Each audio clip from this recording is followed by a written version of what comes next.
Germany has once again deported Afghan criminals back to Kabul. But this isn't just another deportation story, it's tied to sensitive negotiations with the Taliban. Why is Germany turning to a regime it once condemned?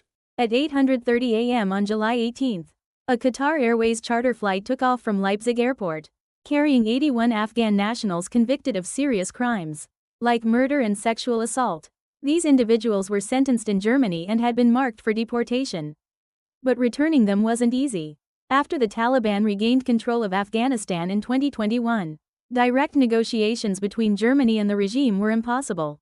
That made deportation legally and diplomatically complicated. This flight marks only the second deportation since the Taliban takeover, the first being in August last year, when 28 criminals were sent back via indirect negotiations through Qatar.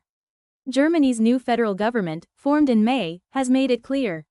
Criminal refugees must be deported, no exceptions. This hardline stance comes amid growing public anger over crimes involving refugees, including knife attacks and deadly car rampages in crowded areas. Currently, there are about 446,000 Afghan nationals living in Germany. Out of these, over 11,000 are obligated to leave. Germany's Interior Minister Alexander De Brint said third-party negotiations, like those with Qatar, are not a permanent solution.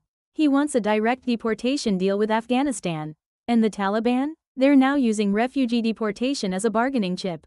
Reports say the Taliban are willing to accept deportees if Germany begins a formal diplomatic recognition process. Germany, in turn, may allow the Taliban to send an acting ambassador to Berlin if deportations become routine. But that raises ethical questions. Only Russia has formally recognized the Taliban government so far. Most Western countries still classify them as a terrorist organization. So is Germany making a pragmatic move or playing with fire? Is Germany's deportation push a step toward greater public safety, or a dangerous diplomatic gamble? As crime, migration, and global politics collide, Berlin finds itself at a crossroads. The world is watching closely.